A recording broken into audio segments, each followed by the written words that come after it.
Yeah.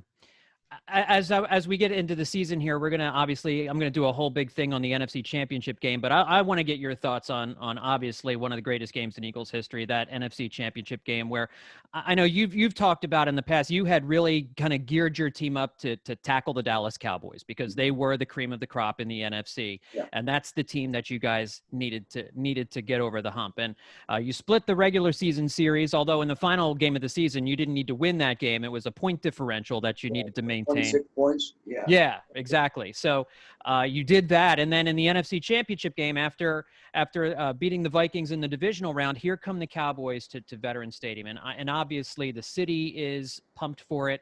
I got to imagine that the players were pumped for it. You were pumped for it. What did you say to the team? Did you have to say much to the team before that game and the days leading up to it? Well, in my career, I have never, ever been in a locker room before a game and evaluated teams so mentally ready to play. I just didn't think there was any way they could beat us. And first, we were a good football team, and we knew we could beat the Cowboys because we had beaten them.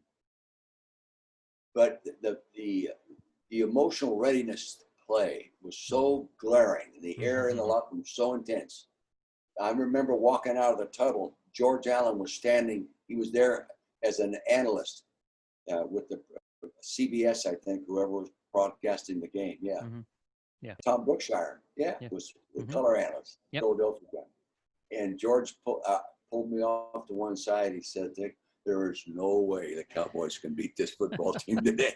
And I remember the statement I made. It's been quoted many times in the locker room. Like I said, if the Dallas Cowboys take us for granted, we're going to kick their ass. Yeah. And I thought maybe Dallas would come in a little bit overconfident because they had scored a lot of points on us on the 16th game of the season. In that, all that, and they may be a little too confident. But, the frame of mind is very critical when two teams are pretty close. Yeah. So